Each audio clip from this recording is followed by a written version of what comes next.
ಹೊಸಕೋಟೆ ತಾಲೂಕಿನ ಜಡಿಗೇನಹಳ್ಳಿ ಹೋಬಳಿಯ ಮುಗಬಾಳ ಗ್ರಾಮದ ಶ್ರೀ ಕ್ಷೇತ್ರ ವೀರಭದ್ರಸ್ವಾಮಿ ದೇವಸ್ಥಾನದ ಆವರಣದಲ್ಲಿ ಶ್ರೀ ವೀರಭದ್ರಸ್ವಾಮಿ ಕಲ್ಯಾಣ ಮಂಟಪ ಟ್ರಸ್ಟ್ ವತಿಯಿಂದ ಶ್ರೀ ಸೋಮೇಶ್ವರ ಸ್ವಾಮಿ ಸಭಾಭವನ, ಅತಿಥಿ ಕೊಠಡಿ, ವಿಸ್ತೃತ ದಾಸೋಹ ಭವನ, ನೂತನ ತೇರು ಹಾಗೂ ತೇರಿನ ಮನೆಯನ್ನ ಉದ್ಘಾಟನೆ ಕಾರ್ಯಕ್ರಮವನ್ನ ಹಮ್ಮಿಕೊಳ್ಳಲಾಗಿತ್ತು.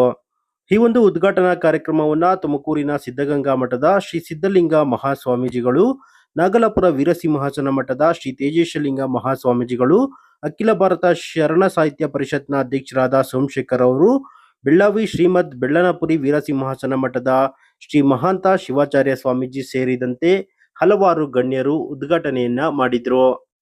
ಮುಗಬಾಳ ಗ್ರಾಮದಲ್ಲಿರುವ ಶ್ರೀ ಭದ್ರಕಾಳಿ ಸಮೇತ ವೀರಭದ್ರಸ್ವಾಮಿ ದೇವಾಲಯವು ಭಕ್ತರ ಕಷ್ಟಗಳನ್ನ ನಿವಾರಣೆ ಮಾಡುವ ಆಧ್ಯಾತ್ಮಿಕ ಕೇಂದ್ರವಾಗಿದೆ.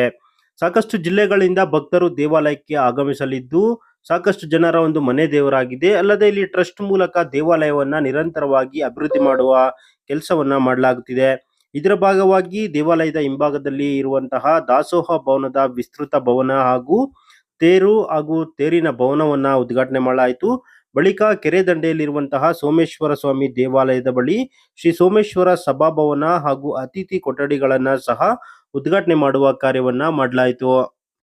ಇನ್ನು ಈ ಒಂದು ಕಾರ್ಯಕ್ರಮದಲ್ಲಿ ಕರ್ನಾಟಕ ರಾಜ್ಯ ವೈಜ್ಞಾನಿಕ ಸಂಶೋಧನಾ ಪರಿಷತ್ ರಾಜ್ಯಾಧ್ಯಕ್ಷರಾದ ಹುಲಿಕಲ್ ನಟರಾಜ್, ಸಮಸ್ತ ಫೌಂಡೇಶನ್ ಸಂಚಾಲಕಿ ಪ್ರತಿಭಾ ಶರತ್, ಶ್ರೀ ವೀರಭದ್ರಸ್ವಾಮಿ ಕಲ್ಯಾಣ ಮಂಟಪ ಟ್ರಸ್ಟ್ ಅಧ್ಯಕ್ಷರಾದ ಮಂಜುನಾಥ್ ಶ್ರಾಫ್, ಕಾರ್ಯದರ್ಶಿ ವೀರಸ್ವಾಮಿಗೌಡ, ಖಜಾಂಚಿ ಜ್ಞಾನಮೂರ್ತಿ, ಅಖಿಲ ಭಾರತ ವೀರಶೈವ ಮಹಾಸಭಾ ತಾಲೂಕು ಅಧ್ಯಕ್ಷ ಗುರುಬಸಪ್ಪ ಸೇರಿದಂತೆ ಹಲವಾರು ಗಣ್ಯರು ಹಾಜರಿದ್ದರು.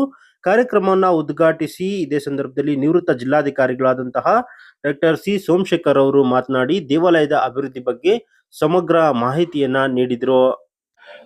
ನಮ್ಮೆಲ್ಲರ ಮನೆಯ ದೇವರು, ಆರಾಧ್ಯ ದೈವ ಶ್ರೀ ವೀರಭದ್ರ ಸ್ವಾಮಿಯ ಕಲ್ಯಾಣ ಮಂಟಪ ಟ್ರಸ್ಟ್ನ ಆಶ್ರಯದಲ್ಲಿ ಇಂದು ನಾವು ಸೋಮೇಶ್ವರ ಸಭಾಭವನವನ್ನು ನಿರ್ಮಾಣ ಮಾಡಿದ ಆ ಭವನಗಳ ಲೋಕಾರ್ಪಣೆ, ಅತಿಥಿ ಕೊಠಡಿಗಳ ಲೋಕಾರ್ಪಣೆ ಮತ್ತು ವಿಸ್ತೃತ ದಾಸೋಹ ಭವನ, ತೇರು ಮತ್ತು ತೇರಿನ ಮನೆಗಳ ಲೋಕಾರ್ಪಣೆಯ ಒಂದು ಪವಿತ್ರ ಸಮಾರಂಭವನ್ನು ಇವತ್ತು ನಾವು ಹಮ್ಮಿಕೊಂಡಿದ್ವು.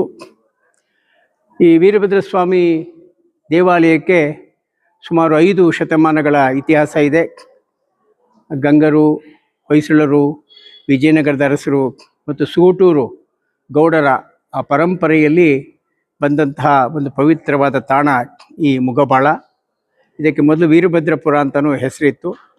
ಈಗಾಗಲೇ ಇಲ್ಲಿ ಸುಮಾರು 10 ವರ್ಷಗಳ ಹಿಂದೆ, 1 ದಶಕಗಳ ಹಿಂದೆ ವೀರಭದ್ರ ಸ್ವಾಮಿಯ ದೇವಾಲಯದ ಜೀರ್ಣೋದ್ಧಾರ ಆಗಿ ಅದು ಬಹಳ ಸೊಗಸಾಗಿ ಭಗವಂತನ ಕೃಪೆಯಿಂದ, ವೀರಭದ್ರ ಸ್ವಾಮಿ ಕೃಪೆಯಿಂದ ಚೆನ್ನಾಗಿ ಮೂಡಿ ಬಂದಿದೆ. ಸಹಸ್ರಾರು ಜನ ಭಕ್ತರು ಬಂದು ದರ್ಶನ ಪಡಿತಾ ಇದ್ದಾರೆ.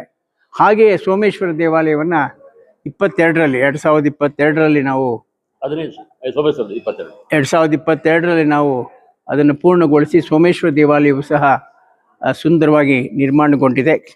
ಇವತ್ತು ಮೂಲತಃ ಈ ಹಾದಿಯಲ್ಲಿ, ಈ ಹೆದ್ದಾರಿಯಲ್ಲಿ ಅನೇಕ ತೀರ್ಥ ತಾಣಗಳಿರೋದ್ರಿಂದ ತೀರ್ಥಯಾತ್ರೆಗೆ ಹೋಗ್ತಕ್ಕಂಥ ಜೈನ ಮುನಿಗಳಿರ್ಬೋದು, ತಿರುಪತಿಗೆ ಹೋಗುವಂಥವ್ರಿರ್ಬೋದು, ಹೀಗೆ ಭಕ್ತಾದಿಗಳು ಒಂದು ಕಡೆ ಉಳ್ಕೊಂಡು ಅವರ ಧಾರ್ಮಿಕ ಆಚರಣೆಗಳನ್ನು ಮಾಡಿ ಪ್ರಸಾದ ಸ್ವೀಕರಿಸಲಿಕ್ಕೆ ಬೇಕಾದಂಥ ಒಂದು ಆತಿಥ್ಯ ಕೊಠಡಿಯ ಅವಶ್ಯಕತೆ ಇದ್ದರಿಂದ ಇವತ್ತು ನಾವು ಸೋಮೇಶ್ವರ ಭವನವನ್ನು ನಮ್ಮ ಪೂಜ್ಯ ತಂದೆಯವರಾದಂತಹ ಶ್ರೀ ಜೆ ವಿ ಚಿಕ್ಕವೀರಪ್ಪನವರು ಮತ್ತು ತಾಯಿಯವರಾದ ನಂಜಮ್ಮನವರ ಹೆಸರಿನಲ್ಲಿ ನಮ್ಮೆಲ್ಲ ಭಕ್ತ ಮಂಡಳಿಯವರ ಸಹಕಾರದಿಂದ, ನಂದೊಬ್ಬಂದೇ ಅಲ್ಲ, ಅವರೆಲ್ಲರ ಸಹಕಾರ ನಿರ್ಮಾಣ ಮಾಡಿದ್ದೇವೆ.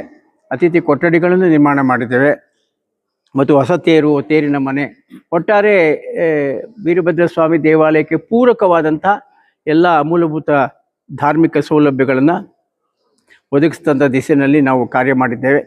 ನಮ್ಮ ಸನ್ಮಾನ್ಯ ವೀರಸ್ವಾಮಿ ಗೌಡ್ರವರು, ಸನ್ಮಾನ್ಯ ಮಂಜುನಾಥ್ ಶ್ರಾಫ್ ಅವರು ಬಹಳಷ್ಟು ಶ್ರಮಿಸಿ ಈ ಕಾರ್ಯವನ್ನು ನೆರವೇರಿಸಲಿಕ್ಕೆ ಸಹಾಯಕರಾಗಿದ್ದಾರೆ ಮತ್ತು ಭಕ್ತ ಮಂಡಳಿ ಎಲ್ಲರೂ ಸಹಕರಿಸಿದ್ದಾರೆ. ನಾವು ಸನ್ಮಾನ್ಯ ನಂಜುಂಡಪ್ಪನವರು ನಮ್ಮ ಒಂದು ರೀತಿ ಮಾಧ್ಯಮದ ಸಲಹೆಗಾರರಾಗಿ ಕೆಲಸ ಮಾಡ್ತಾ ಇದ್ದಾರೆ. ತಾವೆಲ್ಲ ಇವತ್ತು ಈ ಸಮಾರಂಭ, ದಿವ್ಯ ಸಮಾರಂಭದಲ್ಲಿ ಪರಮ ಪೂಜ್ಯರಾದ ಸಿದ್ಧಲಿಂಗ ಮಹಾಸ್ವಾಮಿಗಳು, ಸಿದ್ಧಗಂಗಾ ಮಠದ ಸಿದ್ಧಲಿಂಗ ಮಹಾಸ್ವಾಮಿಗಳು ಮತ್ತು ನಾಗಲಾಪುರ ಸ್ವಾಮಿಗಳು ಮತ್ತು ನಮ್ಮ ಬೆಳ್ಳಾವಿ ಸ್ವಾಮಿಗಳು ಆಗಮಿಸಿ ಸಮಾರಂಭ ಯಶಸ್ವಿಗೊಳಿಸಿದ್ರು. ಮತ್ತು ವಿಶೇಷ ಅಂದರೆ ಶರತ್ ಬಚ್ಚೇಗೌಡರು ಬರಬೇಕಾಗಿತ್ತು, ಅನಿವಾರ್ಯ ಕಾರಣದಿಂದ ಅಧಿವೇಶನದಿಂದ ಬಂದಿಲ್ಲ. ಅವ್ರ ಶ್ರೀಮತಿಯವರು ಸಹ ಬಂದು ಕಾರ್ಯಕ್ರಮಕ್ಕೆ ಹೆಚ್ಚಿನ ಶೋಭೆಯನ್ನು ತಂದುಕೊಟ್ಟಿದ್ದಾರೆ. ಇಡೀ ಈ ಎಲ್ಲ ವ್ಯವಸ್ಥೆಯನ್ನು ನಾವು ಮಾಡಿರ್ತಕ್ಕಂಥದ್ದು ಭಕ್ತರಿಗೆ ದಯವಿಟ್ಟು ಈ ಭಾಗದ ಭಕ್ತರು ಇದನ್ನು ಸದುಪಯೋಗ ಪಡಿಸ್ಕೊಳ್ಬೇಕು ಅಂತ ನಿಮ್ಮ ಮೂಲಕ ಅವರಲ್ಲಿ ಪ್ರಾರ್ಥನೆ ಮಾಡ್ಕೊಳ್ತೇನೆ. ನಮಸ್ಕಾರ.